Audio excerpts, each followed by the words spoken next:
Vamos lá, pessoal. Bom dia.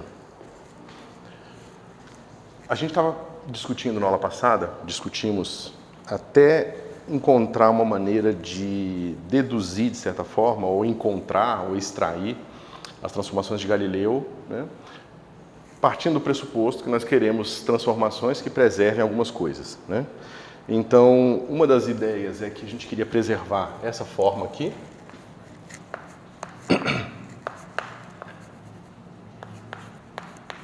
certo? E outra coisa que a gente queria é que a gente, né, transformações que preservassem também isso aqui. Isso aqui é um certo número alfa. Eu posso mudar as minhas coordenadas cartesianas de maneira especial, de forma que esse produto aqui fica invariante, certo? E da mesma forma, a gente fez uma discussão que eu espero que tenha sido bastante profunda, pelo menos do ponto de vista físico, de qual o significado dessa derivada segunda, porque isso não é nem um pouco trivial, né? Quando a gente pensa na derivada, a gente tem que pensar na derivada de objetos que habitam o mesmo espaço.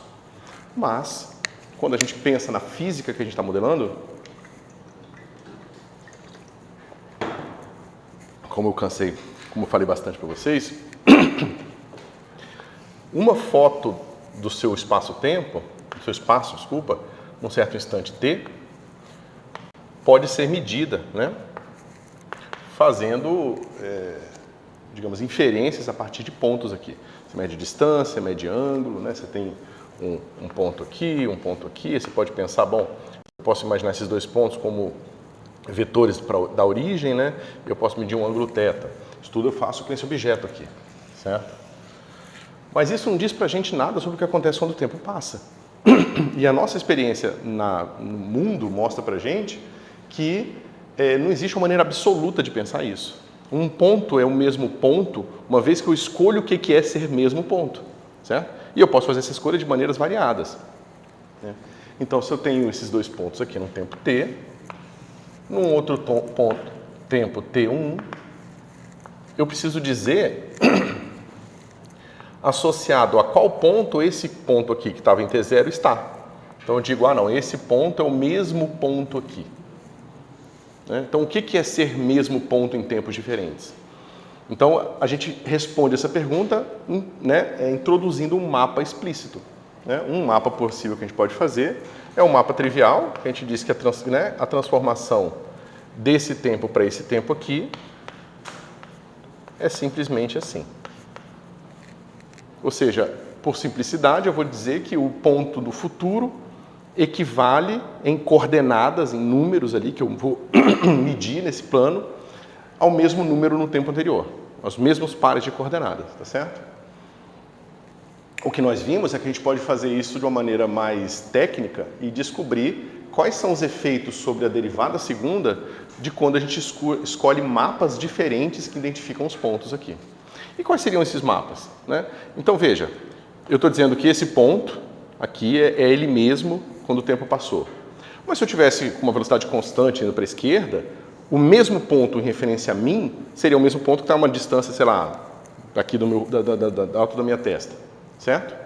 Esse mesmo ponto, nesse outro referencial onde o centro do sistema de coordenadas está em mim, agora ele estava um ponto diferente em relação à minha escolha anterior. Isso mostra pra gente que existem vários mapas possíveis e esses mapas possíveis a gente consegue inferir que neles, nesse tipo especial de mapa, velocidades constantes, essa equação é sempre igual. Tá certo? Então veja, pessoal, isso é um resultado empírico.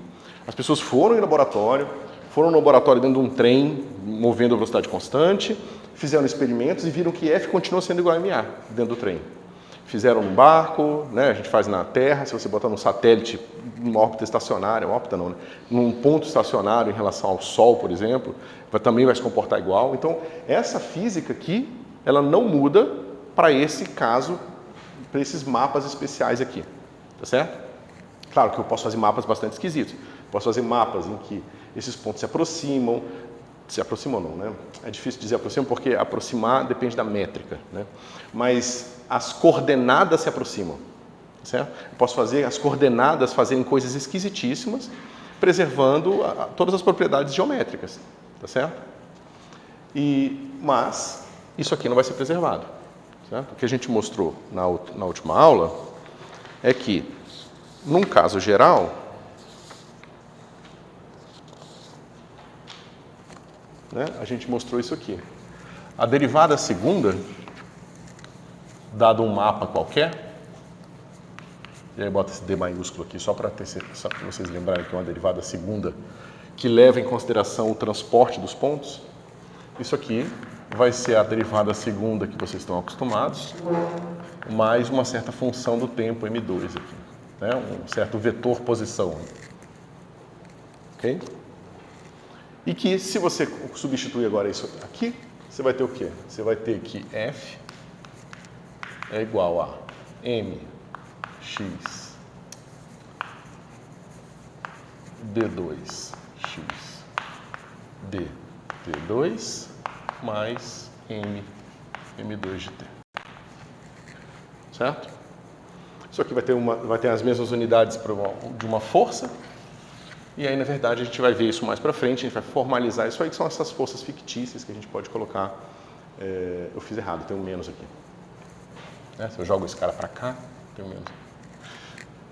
São forças fictícias, certo? Por que fictícias? Na verdade, é até difícil de aceitar esse adjetivo, né? Porque não é fictício. É simplesmente a força ou a aceleração que aparece quando você usa um mapa aqui, não, diferente do trivial e diferente desses mapas de velocidade constante, certo? Bom, então a gente mostrou, né, que se nós queremos a preservação da forma das equações de Newton, e por que a gente vai impor matematicamente essa preservação? Porque a gente mostra que, para esse tipo de mapa, aquilo de fato empiricamente acontece. As equações de Newton são as mesmas, certo?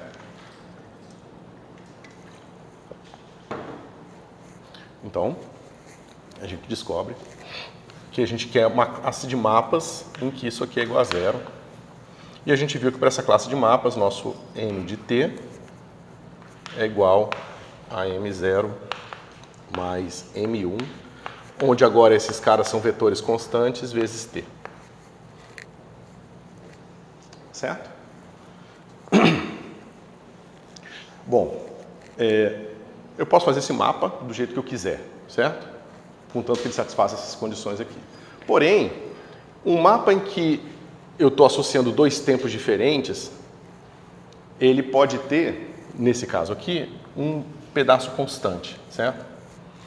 O que significa esse pedaço constante? Significa que a minha transformação, digamos, do T0 para um T pequeno, ela vai ter um deslocamento constante aqui. Significa que esses pontos todos aqui, antes deles se mexerem, né, devido à presença desse termo, eles vão ser deslocados aqui constantemente na direção M0, certo? Isso não faz nenhuma diferença, tá? Isso é simplesmente somar uma constante lá nas posições. É simplesmente trocar a origem do seu sistema de coordenadas, isso não tem nenhum efeito físico, tá certo? Então, por simplicidade, e como a gente quer usar o tempo zero como uma referência, tá certo? Eu poderia ter botado também uma coisa assim, tá? Tanto faz. Mas vamos simplificar a nossa vida e vamos escolher T0 como nosso tempo de referência. E o que a gente vai fazer? A gente vai pensar agora o que são de fato aquilo que a gente chama de trajetória, aquelas funções horárias que a gente encontra, né? Então vamos lá. Eu tenho então, quando eu tenho essa função aqui que eu resolvi, era uma função engraçada, porque ela leva um número real, que é o tempo, a um ponto num espaço diferente, que é o espaço euclidiano tridimensional, mas é o espaço euclidiano tridimensional do tempo t. Tá certo? Bom, se eu tenho esse negócio aqui, então eu não posso falar que, digamos, quando o tempo passou, a minha partícula fez assim. Não faz sentido. Porque aqui é o mesmo espaço euclidiano, certo? Aqui, a minha função está tomando valores em espaços euclidianos diferentes a cada tempo diferente, certo? Vocês vão ver que existe uma certa artificialidade nisso que a gente está fazendo, o que tem uma solução muito bonita no momento que a gente introduz o espaço-tempo, certo? E a gente vai descobrir que pontos vão ser muito menos importantes do que as trajetórias que a gente vai chamar de linhas mundo, né? As linhas mundo são essas linhas que representam a continuidade de alguma coisa, tá certo? E elas sim vão ser mais matematicamente fáceis de manipular do que esses pontos com esses espaços diferentes, né? Na verdade, a existência de vários espaços euclidianos dá a entender para a gente que, na verdade, a gente não habita um mundo tridimensional, a gente habita um mundo quadridimensional. Mas a gente vai fazer isso ainda com calma mais para frente. Pessoal, até aqui tudo bem? Não sei se... Você viu na aula passada? Não, né? Não sei se você está viajando. Se vocês tiverem dúvida, como isso aqui é muito importante, é bom perguntar.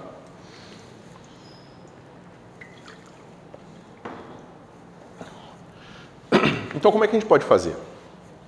Né? Da forma que a gente definiu o nosso mapa, a gente fez o seguinte. A gente definiu aquele mapa T, com um T minúsculo aqui, né, que é a quantidade de tempo que a gente está deslocando. E esse cara aqui é um ponto X no euclidiano T, e isso está levando a gente para o X0. Certo? Esse X0 aqui, né, onde XT é simplesmente um ponto que habita o meu euclidiano T. Tá certo? E o meu X0 é um elemento desse outro conjunto, tá certo? Que é o E0. Foi isso que a gente fez para entender como calcular uma derivada de funções que estão em espaços diferentes. A gente tem que pegar o espaço, a função naquele espaço, trazer para cá, nesse espaço trazer para cá, e aí a gente usa aquela fórmula discreta da derivada segunda para calcular isso aqui. Tá certo? E a gente viu que, em geral, é isso que a gente encontra, né? Quando a gente faz o tipo de mapa especial que nós escolhemos, né? Um mapa linear, porque a gente quer preservar as propriedades de espaço vetorial do espaço de posições, né? E a gente não queria introduzir aqui um tipo de rotação no nosso espaço, certo? A gente poderia, mas ficaria mais complicado e deixaria mais obscuro o que a gente está fazendo. Você pode trocar de espaço, seria igual trocar de referenciais? Então, um referencial é isso que a gente vai construir agora. A gente não sabe o que são referenciais. O que a gente sabe, o que eu estou tentando fazer com vocês, é tentar fazer uma construção física da modelagem que a gente faz do espaço que a gente habita. Agora, em outro sentido da palavra espaço. Então, o que eu falei para vocês? Eu falei o seguinte, a gente mede coisas. Então, a gente mede aqui ângulos e comprimentos, digamos assim. Só que a gente sempre mede isso imaginando que a gente está medindo numa certa fotografia do nosso espaço.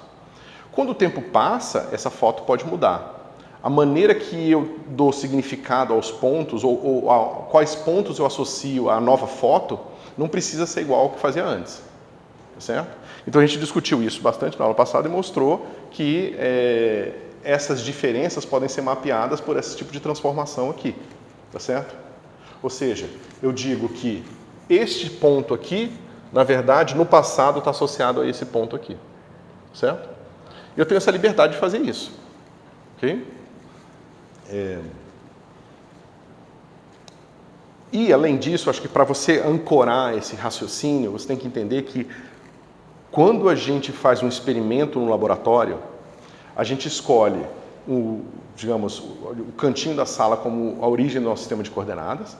Aí a gente bota aqui uma reta, um plano inclinado, ou o que quer que seja, quem esteja querendo medir, bota a bolinha e deixa ela cair. E quando a gente anota as posições, a gente sempre anota em relação àquele cara lá. Então a gente está fazendo um mapa trivial, a gente está implicitamente dizendo que esses pontos têm mesmas coordenadas sempre, tá vendo? Porque quando eu meço aqui a posição da bolinha no tempo t0 e depois no tempo t, eu meço em relação àquele mesmo referencial. Então, implicitamente, eu estou falando o seguinte, todos os meus espaços euclidianos são identificáveis uns com os outros de forma trivial. A coordenada é a mesma, certo? Mas o que eu trouxe no começo da aula para relembrar vocês, a gente não precisa fazer isso. E, na verdade, não é o que a gente faz. Porque se eu faço essa escolha aqui nessa sala, e por acaso agora eu penso numa sala que está flutuando no espaço e não está girando junto com a Terra, essa escolha, para um ponto parado fora, vai fazer esse ponto girar. Porque a Terra está girando, porque a Terra está girando em torno do eixo, porque está girando em torno do Sol. entendeu? Então, essa escolha ela é artificial, no certo sentido. Né? A gente faz ela para fazer conta, mas a gente não precisaria fazer ela, a gente poderia fazer outras. E o que a gente descobriu é que a gente pode fazer outras, só que quando a gente faz outras, a gente encontra que a aceleração nesse outro mapa de pontos qualquer vai ter um termo extra. Mas a gente descobriu que para todos os referenciais que estão ligados a uma velocidade constante, a equação de Newton continua válida. Então a gente descobre que as transformações com M2 igual a zero são as transformações que preservam as leis de Newton, que são, né, de certa forma, aquilo que a gente obteve empiricamente e que agora a gente introduz na nossa teoria de forma mais precisa. Tá certo? Mas agora, o que é um referencial? Né? É isso aqui que a gente está construindo agora. Como que eu vou mapear todos os pontos do passado e do futuro para um mesmo espaço? Eu estou projetando, eu estou achatando o meu espaço-tempo em só espaço. E esse que é um problema que a gente tem quando a gente vai para a relatividade restrita e depois para a relatividade geral, é porque a gente está tão acostumado a trabalhar nesse espaço achatado, em que todos os pontos já têm um significado fixo, que a gente tem dificuldade de pensar que, na verdade, cada ponto do espaço, em cada tempo diferente, tem um significado diferente. Né? O que se torna ainda mais um desafio maior quando você está passando para a relatividade geral. Porque realmente os pontos vão ser diferentes. Né? E tem mais um detalhe que a gente vai ver daqui a pouco, que é a questão do tempo, que vai tornar as coisas ainda mais complicadas. Porque aqui a gente está fazendo uma hipótese implícita de que o tempo que passa no meu relógio independe do que esteja acontecendo. Só que não é o que acontece. O tempo que passa no meu relógio vai depender do que está acontecendo e, pior ainda, na relatividade geral, ele vai depender da presença de matéria e energia, pressão, cesariamento ao meu redor. Certo?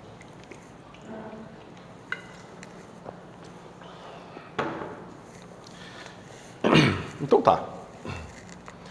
Então vamos lá.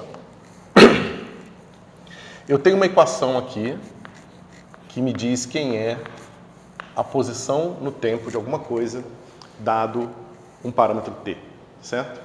Como eu falei para vocês, para cada escolha de t aqui, esse cara habita um espaço diferente. Mas eu posso fazer o seguinte, eu posso dizer que esse cara aqui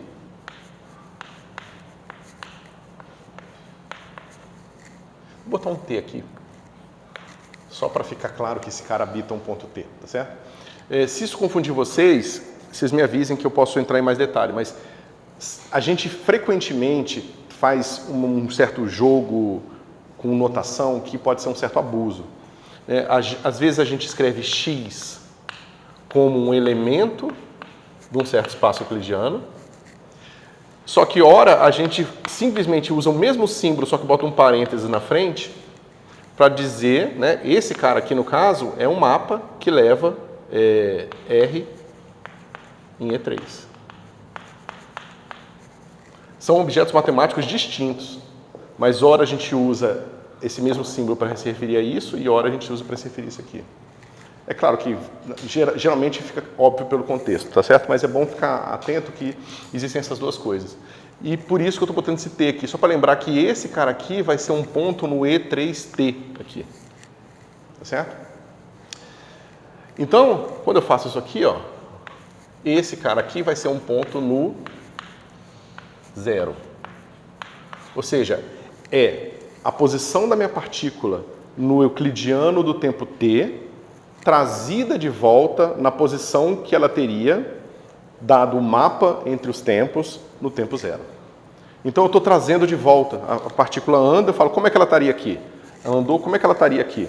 Agora eu posso simplesmente escrever esse meu E aqui, ó. Meu E3, 0. E agora eu estou trazendo de todos os tempos futuros, por exemplo, a posição da minha partícula. Agora ela faz uma trajetória no mesmo espaço euclidiano. Certo? Em geral, a gente lida direto com esse cara aqui, ó. Quando você fez mecânica lá no começo do curso, você fez com esse cara aqui, ó. Porque você já estava fazendo mecânica numa situação que fazia sentido você fazer isso aqui. De t mais delta t menos x0 de t dividido por delta t, né? E esse cara aqui vai ser o que a gente chama de x.0 de t mais termos de ordem delta t quadrado. Ou seja, isso aqui fazia sentido. Isso aqui só pode ser feito, só posso subtrair vetores do mesmo espaço vetorial. Se eles habitam espaços vetoriais diferentes, eu não sei como subtrair eles. Se eu estou fazendo isso, é porque eu já fiz implicitamente isso aqui. Então a gente está implicitamente usando o mapa trivial o tempo todo. Só que a gente não percebe que a gente está fazendo isso, porque ninguém contou para vocês. Tá certo? E o que eu estou tentando falar para vocês é justamente o que vocês estão fazendo. E que não só vocês estão fazendo isso, mas vocês têm outras opções para fazer isso aqui. Certo? Ok. Deixa eu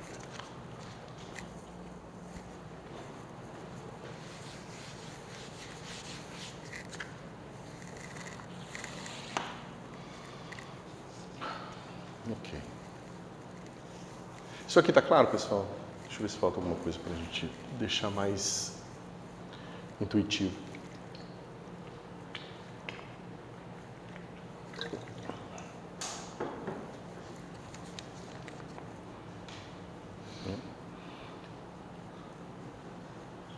O que aconteceria se eu usasse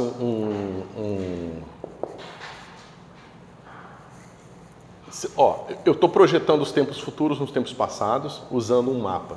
Se eu usasse um mapa com uma velocidade constante em relação a esse, o que aconteceria com a minha trajetória? O que vocês acham?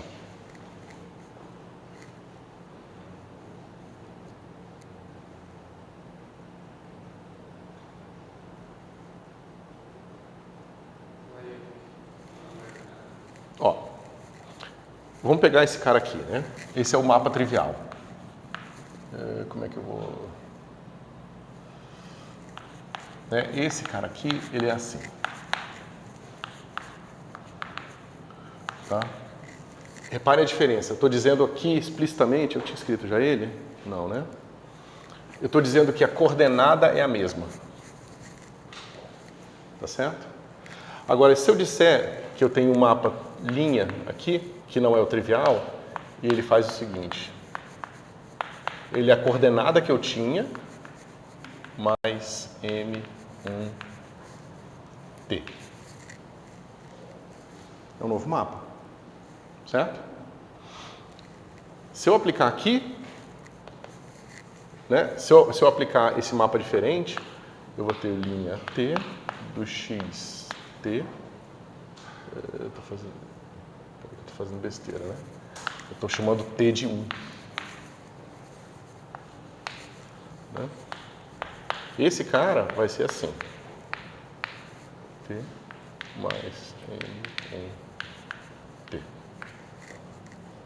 Eu estou dizendo que essa trajetória agora aqui, ela vai ter vai ser adicionada a ela esse novo vetor aqui. Agora vamos pegar um caso trivial em que isso aqui é uma constante. Isso aqui é igual a U, constante. Certo? Se esse cara é igual a U constante, com esse mapa aqui vai ficar assim, ó, T, U, as coordenadas não mudam, porque esse negócio é constante para todos os tempos, mais M1T. Esse cara, no mesmo espaço, faria assim, ó.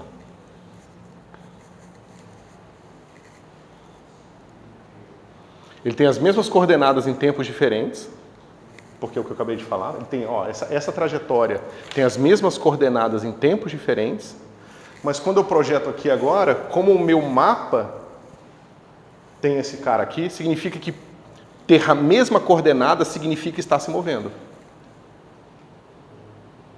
Tá certo? E aí, quando eu olho aqui, se movendo no espaço E0, quando eu olho para cá, ele está fazendo uma linha reta. Tá certo? O que eu quero dizer com isso? Veja, partícula está aqui e eu tenho um sistema de coordenadas em mim. Ela tem a mesma coordenada. Mas quando eu projeto no E0 que está associado ao sistema de coordenadas aqui da sala, esse cara está se movendo. Mas para mim não está. Certo? É um jeito diferente de pensar, pessoal, mas vai ser importante porque vocês vão precisar pensar de jeitos bastante diferentes para entender profundamente o que é relatividade restrita. Geralmente, os cursos eles dão uma ênfase, eu acho, extraordinária para as transformações de Lorentz. Mas eu acho que as transformações de Lorentz elas podem deixar muito obscuro o que está acontecendo. Porque, da mesma forma que talvez vocês estejam tendo dificuldade de entender isso aqui agora, porque vocês não estão acostumados a pensar nesses mapas que relacionam pontos do passado e do futuro, mas estão acostumados a pensar em transformações de sistema de coordenadas, tá certo? Só que as transformações de sistema de coordenadas que a gente faz na relatividade restrita, elas têm um significado muito mais delicado e mais difícil de entender. Contração do espaço, dilatação do tempo, as coisas ficam muito esquisitas. Na verdade, não é bem contração do espaço. É um negócio um pouco diferente, entendeu? Mas pensando em termos de mapas, fica mais fácil de entender o que está acontecendo. Certo? Eu espero que fique mais fácil de entender o que está acontecendo. Ou pelo menos, ao invés de ter um ponto de vista, vocês vão ter dois, pode facilitar a vida de vocês. Só uma questão do espaço, o exemplo que você deu agora. O primeiro diferencial estava parado ali, o primeiro espaço que você teve da bolinha seria o nosso espaço, por exemplo, zero. Conforme você veio andando, cada lugar que você está tem um espaço diferente, e isso você vira desse.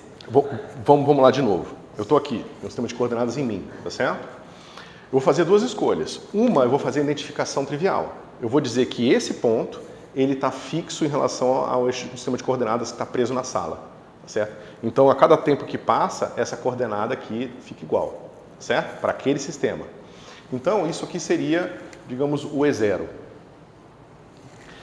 Para esse E0, eu posso relacionar com outro qualquer. Digamos agora o sistema de coordenadas que está em mim, eu estou me movendo. Então ele está com uma coordenada constante, que é esse caso aqui. Tá certo? Mas eu posso ver que ponto eu estaria no E0 se eu voltar com o mapa que eu estou fazendo entre o meu movimento em relação ao sistema de coordenadas da sala. Aí eu vejo, esse ponto aqui, num tempo t anterior, né, menos t no caso, seria esse mesmo ponto aqui. Tá certo? Só que, veja, os pontos estão mudando, porque esse cara está se movendo em relação ao primeiro sistema. Então, quando você olha no primeiro sistema, ele está assim, e quando você olha no sistema ao contrário, em que eu estou parado e a sala está se movendo, o ponto fica parado. Tá certo? Esse aqui é o zero, esse não é zero. Isso, porque eu estou fazendo isso aqui, ó. Eu estou pegando o meu ponto no tempo t e estou projetando de volta. Tá certo? Agora tem que tomar cuidado, porque veja, tem uma delicadeza aqui que é importante.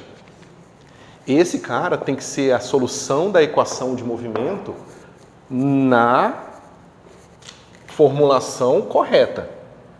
Tanto que se eu botar um sistema de coordenadas acelerado, eu vou ter que resolver com um negócio aqui.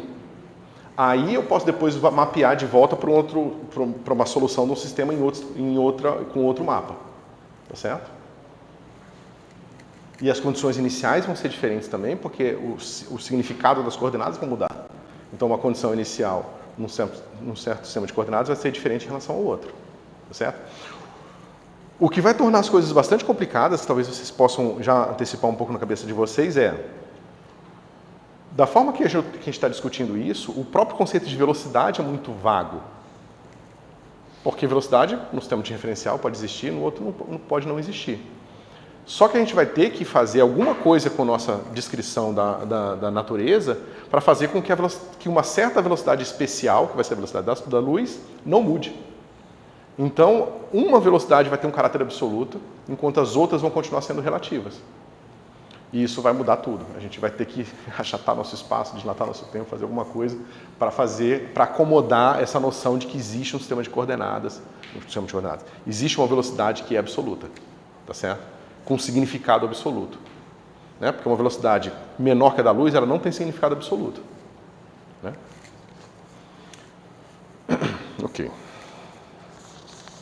Bom, a gente completou, né, o Galileu com as transformações que preservam o produto interno também, porque eu já estou antecipando que a gente vai eventualmente nós vamos nos mover numa direção que vai tornar tudo geométrico. Então, na verdade, a gente vai descobrir que existe uma métrica que vai acomodar esses princípios de espaço e tempo, e a gente vai encontrar que as transformações que vão preservar essa métrica mais geral vão ser as transformações de simetria do nosso espaço. Tá certo? E que, incrivelmente, é o que a gente vai no laboratório e mede, ou seja, você tem experimentos que provam que essas coisas todas que a gente vai ver são verdadeiras, entendeu? Você vai ver o tempo de decaimento de uma partícula no laboratório, você vai medir, você vai fazer isso extensivamente, e depois você vai ver essa mesma partícula sendo formada num chuveiro hadrônico de uma colisão de uma partícula na atmosfera da Terra, e vai ver que a partícula conseguiu chegar numa distância muito maior do que ela chegaria, né, se ela tivesse decaído antes.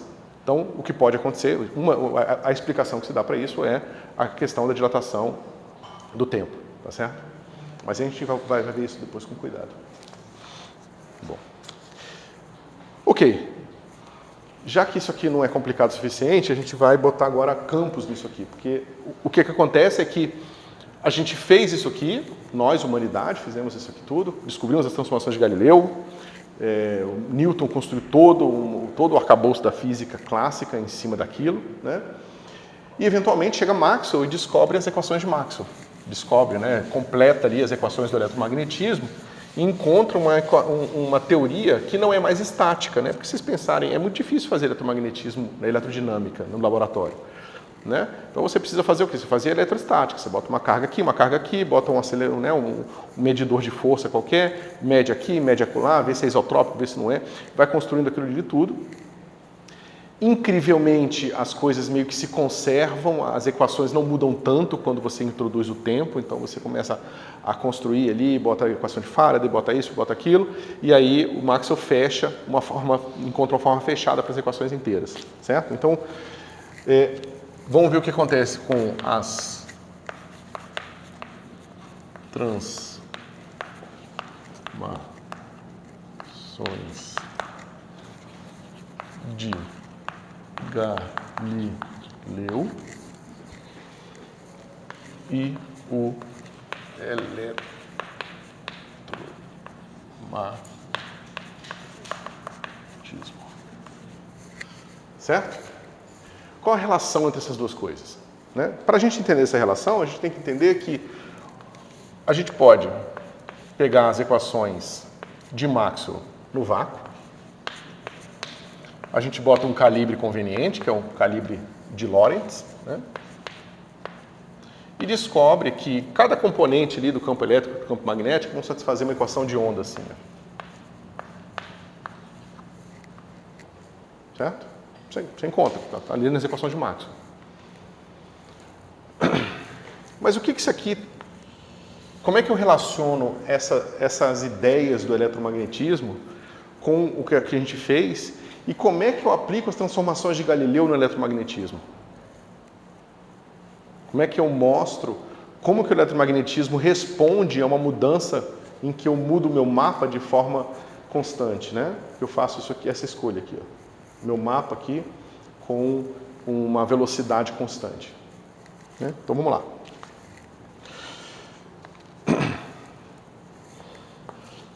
O que eu tenho agora, pessoal, é o seguinte. A gente vai fazer como quase sempre a gente faz na física e na matemática. A gente viu alguma coisa num certo espaço mais simples e nesse espaço a gente bota um objeto mais complicado. Então a gente vai puxar o que a gente fez do simples para o mais complicado. E a gente vai fazendo isso, né, até chegar na mecânica quântica, na teoria de campos, o que é que seja. Mas vamos lá. Então eu tenho um espaço euclidiano aqui, que eu vou chamar de ET0, novamente, certo? E eu posso medir um campo, né? Eu posso fazer isso, eu posso pegar no eletromagnetismo, vou em cada ponto do espaço e meço o campo elétrico e o campo magnético. A gente sabe que essas equações aqui vão ser satisfeitas por todas as componentes deles. Então eu posso pegar um medidor de campo elétrico, basicamente uma carga com um medidor de força, e boto aqui, e vou medir as componentes na direção, sei lá, X do campo elétrico aqui na sala inteira. E mapeio. E tenho números agora. Então eu vou ter um valor daqui, um valor aqui, um valor aqui, um valor aqui, e assim por diante. Certo?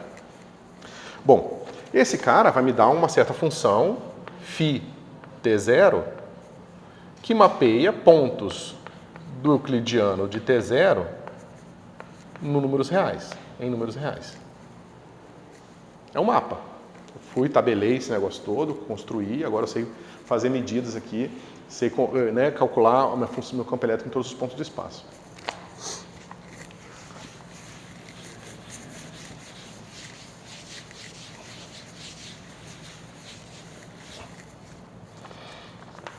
Eu posso fazer a mesma coisa em T1. um T1, eu vou ter agora um φ T1, que é um mapa que vai levar euclidiano de T1 em R. Certo? E aí? Como é que eu sei se esse valor nesse ponto vai mudar ou não vai mudar? Né? Como é que eu posso fazer qualquer pergunta sobre a mudança temporal desse campo?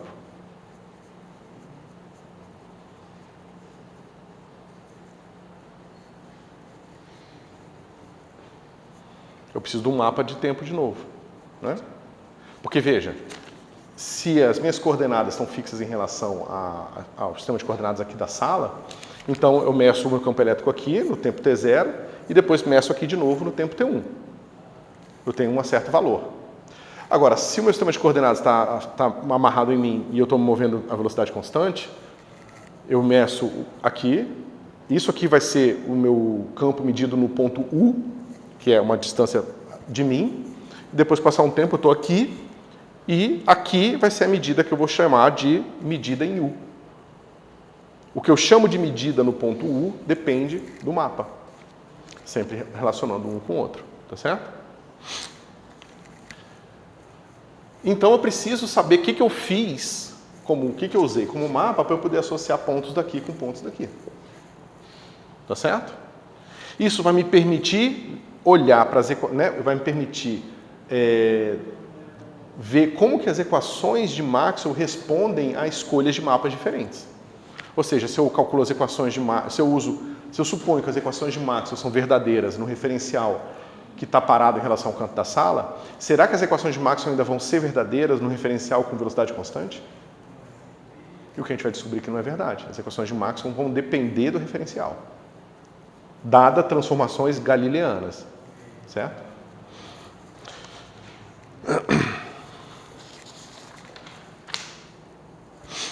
Bom,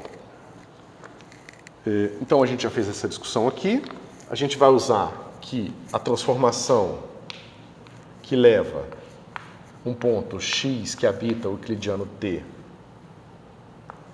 para um x que habita o zero, né, como sendo mesma coordenada mais m1t. Certo? Isso aqui é uma transformação que relaciona o referencial que está parado com o referencial que está em movimento. Naquele mesmo sentido, que eu estou trazendo os pontos todos para cá. Certo? E eu posso usar isso da seguinte maneira. Eu posso dizer que o meu x de t vai ser igual ao meu x no tempo zero menos m1t. Tá certo? Ou seja, se eu quiser saber qual é a coordenada, dado um mapa, no tempo t, do ponto que em zero estava em x0, eu uso essa fórmula. Ela puxa a coordenada da frente para o passado, né? Do t para o zero. Ok? Bom, a gente sabe, a gente acabou de escrever, que nossa função aqui, ó, ele leva ET3 para R. Mas para a gente poder comparar essa função com essa função aqui, ou com melhor, com o φ0, eu preciso puxar esse cara para ser uma função no outro espaço euclidiano, o espaço euclidiano original. Em que, se você pensar que nele tem um mapa trivial, as coordenadas estão sempre constantes nele. Certo?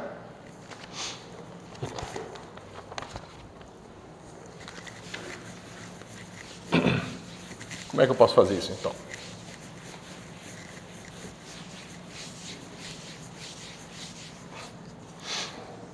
Eu faço o seguinte. Cadê você? Aqui. Então, eu tenho que φt composto. Essa bolinha aqui é composição de função, tá? T menos t, que é isso aqui, tá? Isso aqui é menos t. Tá vendo que se eu mudar o sinal do t aqui, mudo o sinal do t aqui. Então, esse cara aqui, né, é o menos t. Isso aqui é um mapa que vai fazer o quê? Ele vai levar euclidiano 0. Né? Então eu pego o ponto 0, levo no ponto que estaria no tempo t dado o mapa que eu estou usando, calculo a função lá e obtenho aqui o número real. Tá certo? Então veja, eu tenho o meu E 0, eu tenho o meu E t, tá certo? E eu tenho uma função que leva desse cara aqui a reta real. Certo? E eu tenho uma função que faz isso aqui, ó, que é o meu t menos t. Certo? Então eu consigo pegar essa função, compor com essa e fazer essa função aqui, que vai ser essa aqui. Φ t bola t menos 1. Certo? É um diagrama aqui, tá vendo? Ok. Agora que eu tenho aquela função ali, eu posso ver o que acontece com... né? Essa é uma função que vai habitar esse espaço aqui. Quando o tempo passar, eu vejo o que acontece em relação aos pontos do espaço original. Lembrando que o meu espaço original, o E0, ele sempre está associado ao mapa trivial, tá certo? Então eu posso sempre associar o que aconteceria no mapa trivial e ver o que acontece com a minha função, certo? Como é que estamos?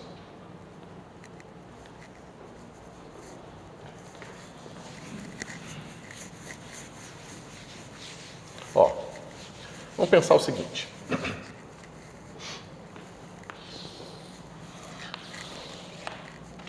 Vamos dizer que eu construí minha função, φ, usando o mapa trivial, certo? Então eu descobri que esse φ aqui, que eu vou chamar de φ lambda, de x, y,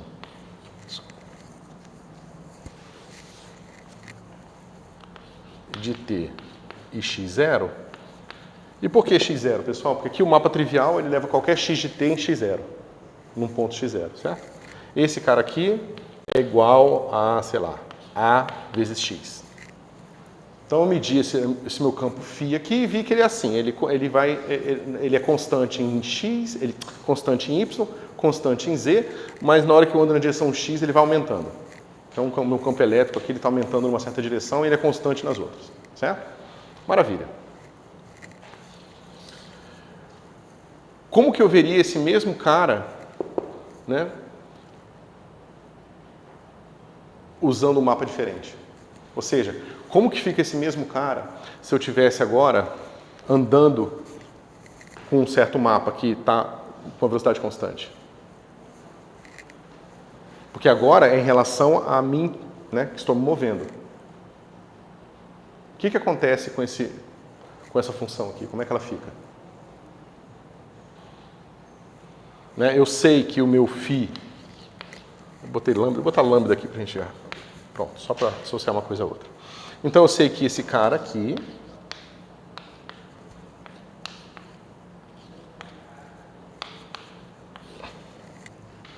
certo?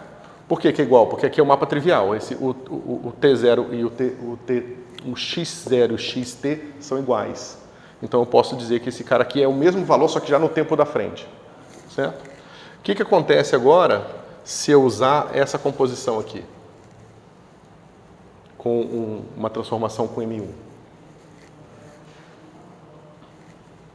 Né? Isso aqui vai ficar assim.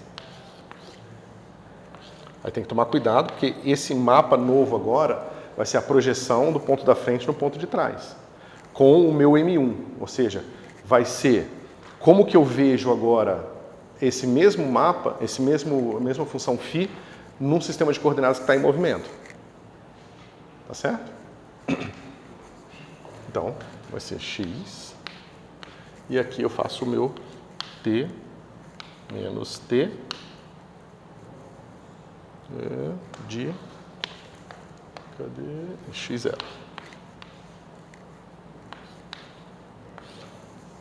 Ok? E como é que vai ficar isso aqui? Vai ficar assim.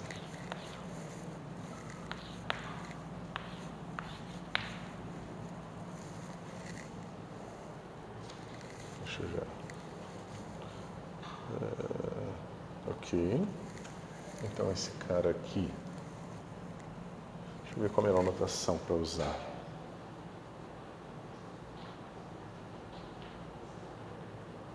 Eu já vou escrever assim.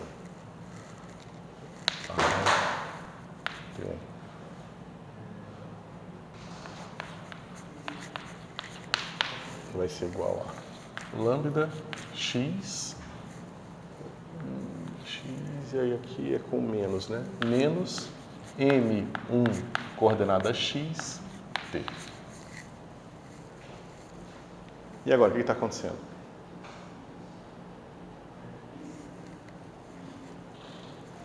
No campo agora depende do tempo. Ele era constante, mas ele não é mais. Por quê?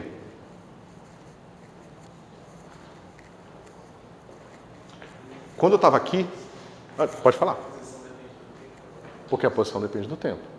E como ele depende da posição, então, como ele depende da posição e a posição depende do tempo, então, quando eu passo o tempo, eu estou olhando posições diferentes em relação ao que eu tinha feito antes. Então, do ponto de vista do referencial que está em movimento, dado o nosso escolha inicial, então o campo agora depende do tempo. Porque imagina que o campo está crescendo para cá, na direção x. Mas para o referencial da sala ele está sempre parado aqui. Se eu estou movendo para cá, então para mim o tempo está passando, eu estou no mesmo ponto, isso aqui é o mesmo ponto, esse aqui é o mesmo ponto, só que agora em tempos diferentes o mesmo ponto está medindo pontos diferentes relacionados ao referencial anterior. Então meu campo está crescendo no tempo, ou diminuindo no tempo. Tá certo? Nesse caso, conforme o tempo for passando, esse M ele não tem um saldo definido ainda, né? É um número constante, ele tem que ser constante. Mas ele é positivo ou negativo nesse caso? Tanto faz. Porque você está vindo para cá, então está aumentando para cá. Ah, não, eu estou falando de uma forma, mas eu nem sei que direção x e y, eu não defini aqui. Mas você tem razão, tem que olhar com calma. Tá certo? Isso. Então, pessoal, e aí? O que acontece, então, se eu fizer um estudo das próprias equações de Maxwell aqui? Ou seja, dessa versão simplificada aqui, que é a equação de onda, que é a equação de Maxwell no vácuo, né? No vazio. Né? Quando a gente faz esses mapeamentos todos aqui, a gente vai encontrar que o nosso campo φ, no fim, é uma função, né? Eu posso escrevê-la assim. Eu tinha usado uma notação diferente aqui, eu devia ter mantido ela.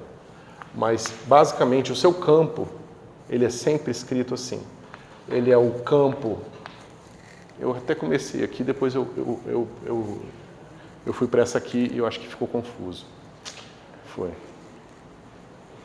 Então, veja. Esse cara aqui é o campo que eu medi em cada tempo t. Ele não é uma função do tempo ainda, porque ele toma valores em coisas diferentes. Tá certo? E esse cara, eu posso mapear ele com esse cara aqui. Tá certo? E esse cara sim é uma função de x e t.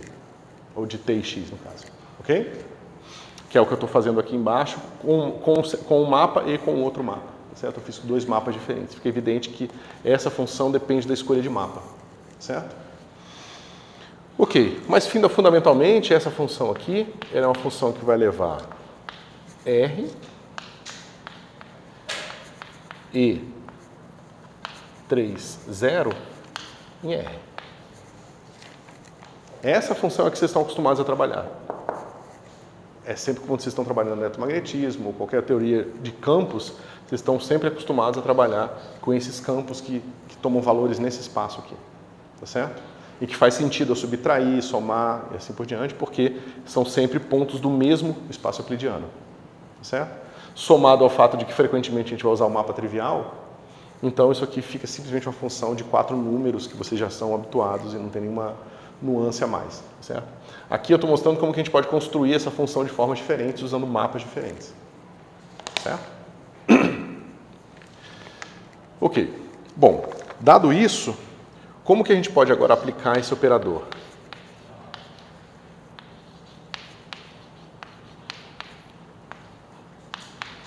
Aí tem um detalhezinho que a gente tem que considerar bem aqui, que é o seguinte.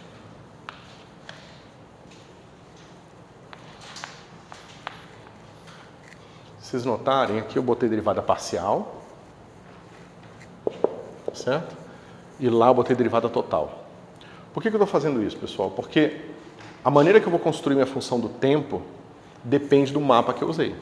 Porque ela tem significados diferentes de acordo com mapas diferentes, tá certo?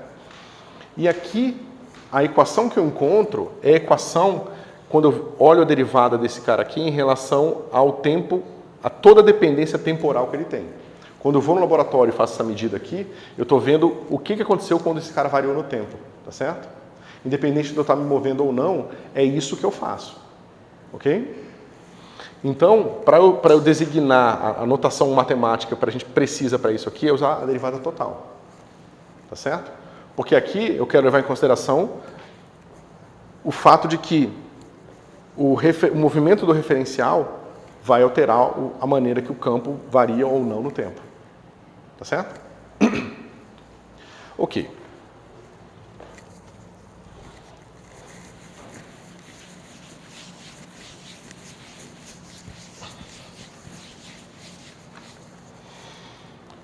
Mas isso é o mesmo que dizer o seguinte: dt de, a parênteses,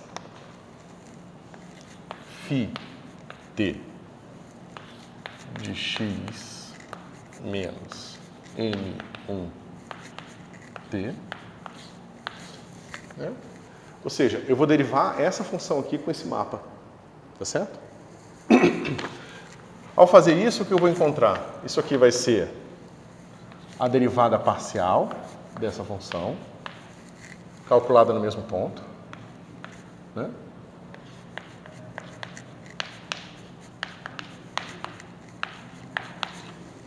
Só que eu vou ter mais um pedaço. Eu vou ter menos m1 escalar gradiente de φ1 de x menos m1t. Todo mundo entende por que isso fica assim? Não? Vai ficar assim. Então veja, é uma função que depende do tempo, porque ela varia aqui, mas ela tem uma dependência do tempo aqui também. Então eu posso chamar isso aqui tudo de y. Tá certo? Vou chamar esse cara aqui de y. Então essa derivada, a próxima derivada vai ser assim, ó. d φ de t dy, ou melhor, ele depende de y, que é um vetor, e y tem várias componentes. Tem y1, y2 e y3. Tá certo? Então isso aqui vai ficar assim. d φ t dy1 dy1 dt mais, aqui é a derivada parcial, d φ t dy2 dy2 dt mais d φ t dy3 dy3 dt. Certo? Isso aqui, né, é o gradiente dessa função, tá vendo? Ó, derivada de φ em relação a y1, derivada de φ em relação a y2, derivada de φ em relação a y3. Isso aqui é a derivada do y1. Só que y1 é igual a x1 menos m1t. Se eu derivar esse negócio aqui, deixa eu botar aqui, dy1 dt, isso aqui vai ser menos m1 componente 1. Tá certo? Substituindo aqui, esse cara aqui vai ficar menos m1, 1, menos m2, 2, né? E esse cara aqui, menos m3, m1, 1, 3. Mas isso aqui são as três componentes que estão juntos com as três componentes da derivada aqui. Assim a gente pode unir essas duas coisas e essa brincadeira toda vai virar menos m1 escalar gradiente de φ. Tá certo? Bom, Agora a gente pode botar essas coisas todas juntas e mostrar o seguinte.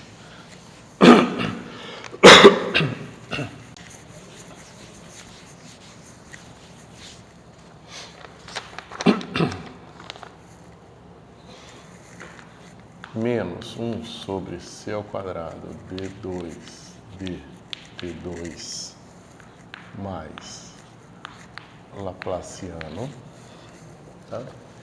Do meu φ de t de x menos m1t. Isso aqui vai ser igual ao quê? Cada um desses operadores, olha como é que ele fica. Esse cara aqui, eu vou fazer o seguinte, eu vou botar essa igualdade aqui, eu vou igualar aqui a forma final, vai ficar assim, ó. d dt menos m1 escalar gradiente, tá? De φ.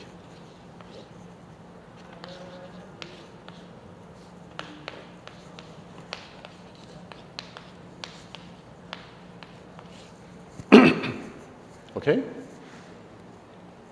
Então você vê que eu posso olhar para aquela equação e eu vejo o seguinte, toda vez que o meu operador DDT está aparecendo, eu posso trocar por esse operador aqui, ó.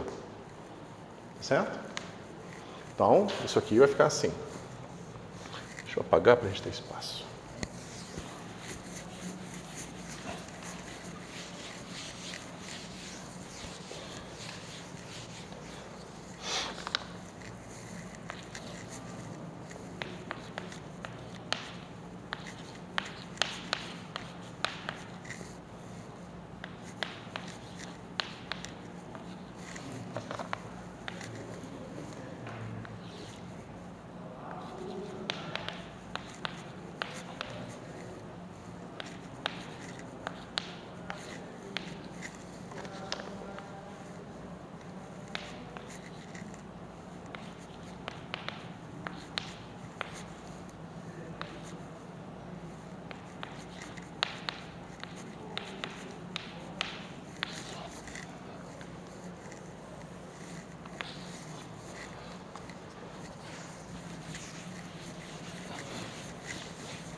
E a surpresa, ou não, na época, na verdade não foi tanta surpresa assim, é o seguinte.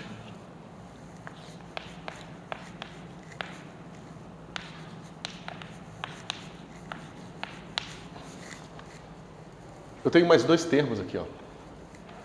Eu tenho os termos originais das minhas equações de Maxwell, que são as equações que eu encontro quando eu faço o mapeamento trivial. Mas se eu faço um mapa diferente do trivial, eu tenho esses dois termos aqui novos que vão aparecer. Certo? Então, se eu faço eletromagnetismo num referencial, eu vou obter certos resultados. Se eu fizer o mesmo eletromagnetismo em outro referencial, associado a uma transformação de Galileu, eu teria que encontrar um eletromagnetismo modificado. E por que eu digo que isso não era surpresa quando as pessoas descobriram isso? Porque no passado as pessoas não imaginavam que um campo poderia ser o movimento, que o campo teria significado físico em si. As pessoas imaginavam que o campo sempre representava a posição de partículas. Então, o campo que representa a densidade de água, na verdade, a água não é uma coisa em si, é simplesmente um monte de molécula que aquela densidade média está me dizendo alguma coisa estatisticamente sobre aquelas moléculas. Então, é sempre um campo descrevendo o movimento de um coletivo de algumas coisas, entendeu? Não se tinha na época essa ideia que temos hoje de que o campo em si é o objeto físico. Então, o campo em si, como sendo um objeto físico, ele pode propagar no espaço, não interessa, ele é a coisa. Né? Mas naquela época se pensava, não, o campo é o movimento de uma outra coisa. Que no caso, as pessoas imaginaram, quando olharam para essas transformações, esse é o movimento dessa coisa que se movimenta no éter. Então a luz é a propagação de perturbações nesse fluido que permeia tudo, que é o éter.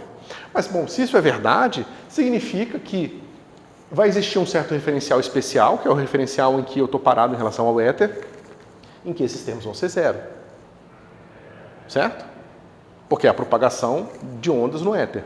Mas é claro que se eu estou vendo uma onda propagar aqui na água e agora estou me movimentando em relação a isso, eu vou ver essa propagação diferente, tá certo? Ela não pode se propagar igual, né? Então tentaram medir isso aqui, certo? Tentaram medir esses termos. Foi os experimentos lá famosos do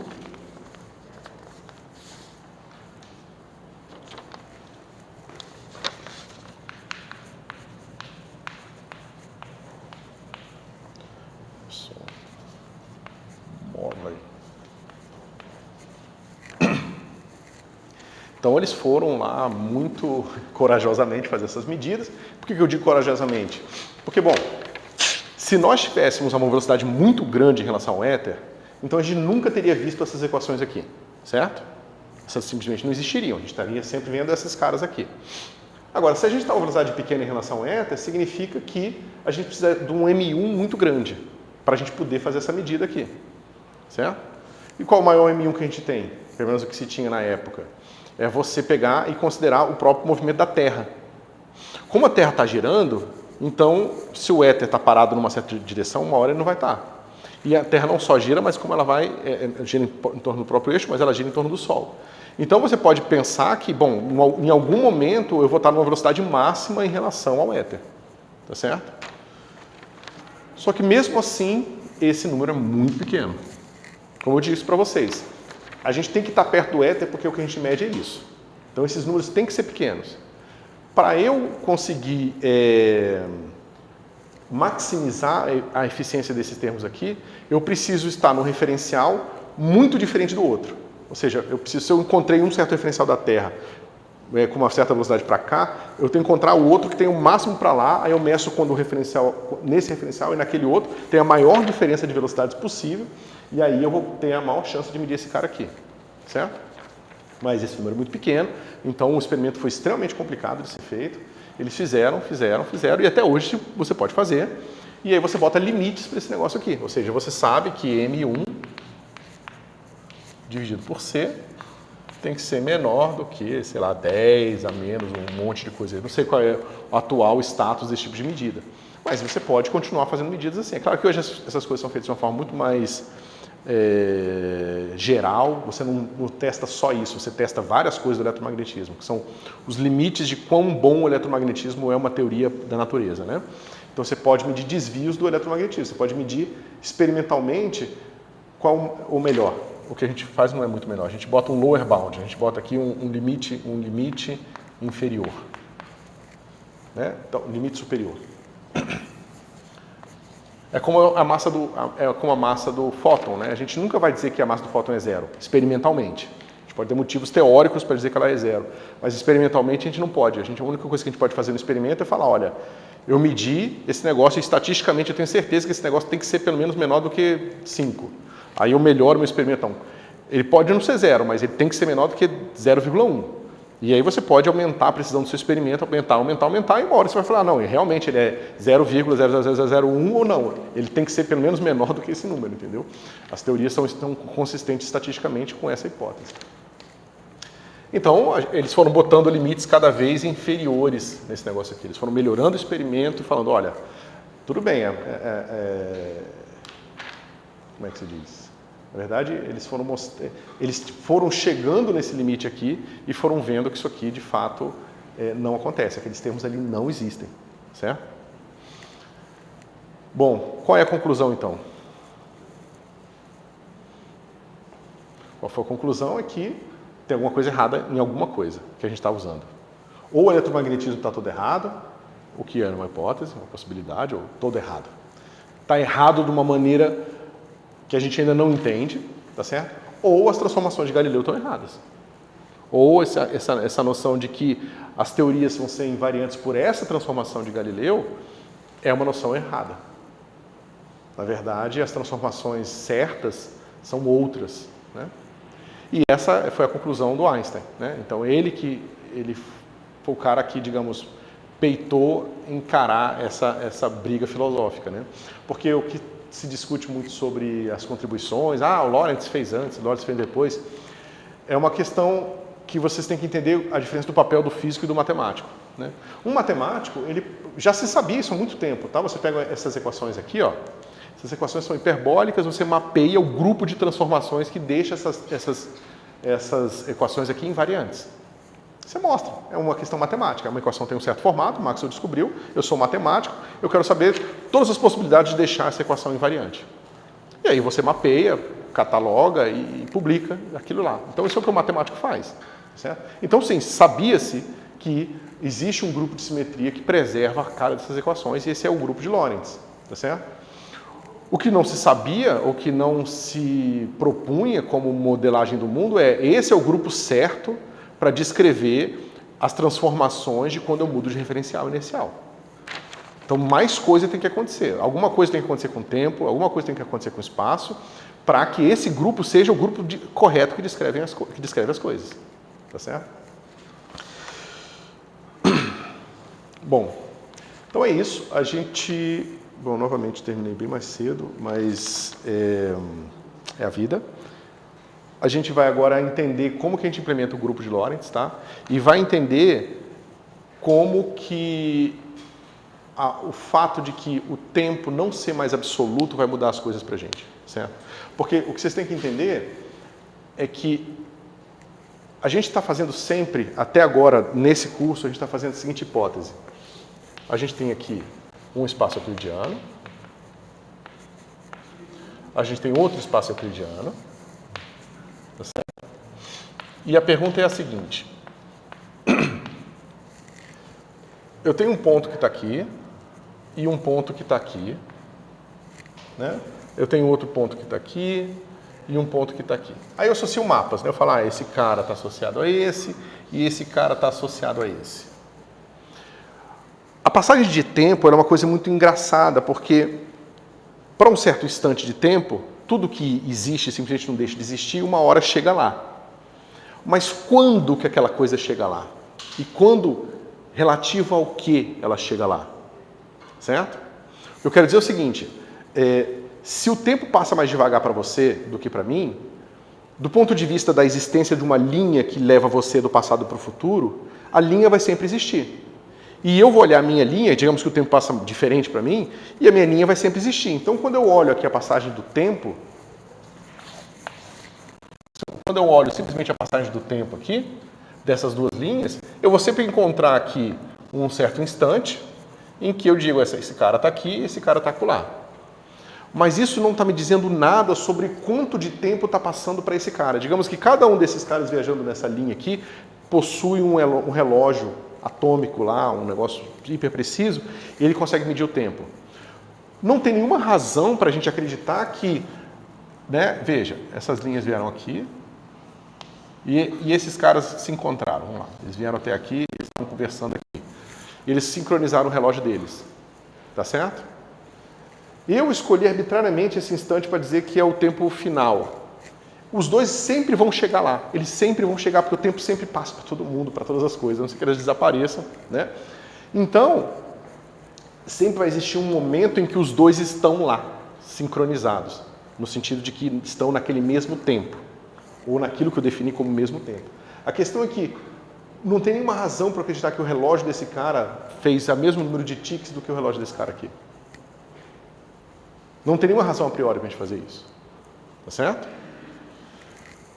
Claro que se essa modificação fosse um efeito forte, a gente teria medido isso já anteriormente, lá no Newton, tá certo? Mas se esse efeito também for dessa ordem aqui, se esse efeito for da ordem da razão da minha velocidade com a velocidade da luz, então talvez eu simplesmente não tenha conseguido medir aquele efeito. Esse efeito da passagem do tempo ser diferente, certo? E é isso que a gente usa para fazer toda a construção da relatividade restrita, certo? A relatividade restrita ela está muito mais fortemente associada ao fato de que o tempo pode passar de forma diferente dependendo do que está acontecendo com aquela trajetória, digamos assim, tá certo? Com aquela linha mundo, né? Essa linha que permeia o espaço e o tempo é o que a gente vai chamar de linha mundo. E a gente vai entender como que isso pode resolver tudo. Como é que a questão da sincronia das coisas... Por que eu digo sincronia? Porque se eu quiser pegar aqui e designar que o tempo igual é o tempo, né, o tempo simultâneo é o tempo que os relógios dos dois mostram os mesmos números, então talvez essa linha não seja mais reta, seja uma coisa complicada assim. Então a maneira que eu escolho sincronizar, e eu posso dizer, tá bom, talvez esse tempo que seja sincronizado nessa linha seja o tempo associado a quem está andando reto aqui. Tá certo? A gente vai olhar essas coisas com cuidado. Mas o ponto é, o que eu vou escolher como sincronia vai determinar tudo, tá certo? Vai determinar as medidas que eu vou fazer. Da mesma forma que quando eu escolho o meu sistema de coordenadas, eu estou determinando o que vai ser medido, tá certo? Não determinando o que vai ser medido, mas eu estou, digamos, dando significado às medidas, certo? O que é uma medida aqui? O que é esse cara ter coordenada 5, 3, 9? Ah, está 5 metros dali, 9 metros. Ou seja, essas coordenadas elas adquirem significado no momento que eu determino o sistema de coordenadas. É óbvio. Da mesma forma, o tempo vai adquirir significado no momento que eu disser o que é síncrono, o que é instantes que estão no mesmo tempo. Tá certo? E nem todo mundo vai concordar com aquilo, no sentido de que se você pegar o relógio de todo mundo, nem todo mundo vai concordar com aquela minha escolha, tá certo? Para outros observadores, as coisas vão ser diferentes, tá certo? E isso é bastante importante porque, se vocês pensarem com bastante cuidado, vocês vão ver que o próprio conceito de qualquer objeto extenso vai ficar complicado. Porque, veja, quando eu vou falando de partículas pontuais, tudo é muito simples, é um ponto. Agora, se minha partícula é uma barra de ferro, então ela é quando uma barra de ferro? Porque, dependendo da situação, digamos, a ponta da barra pode estar se movendo a uma velocidade, enquanto a outra ponta não está. Então, uma ponta talvez perceba a passagem de tempo diferente da outra. E se elas percebem passagem de tempo diferente, quando que a barra de ferro é a barra de ferro? Então, por isso que você vai ter efeitos do tipo contração do espaço ou dilatação do tempo. Porque o quando determina o que eu designo como a própria barra de ferro. E para certas pessoas a barra de ferro vai estar associada a pontos com certa sincronia de tempo e para outras pessoas outros pontos com outra sincronia de tempo. E que aparentemente uma pode ser maior que a outra. Mas, na verdade, é a mesma coisa, tá? Se você olhar no espaço-tempo, a coisa está lá quieta. É só quando eu escolho uma sincronia de tempo, né, que eu vou ter esses resultados esquisitos, tá certo? Por isso que eu falei para vocês na aula passada que eu vou tentar dar esse ponto de vista com um pouco menos ênfase em transformações de Lorentz e mais ênfase em entender a questão da sincronia do tempo, tá certo? Mas é isso, pessoal. Obrigado.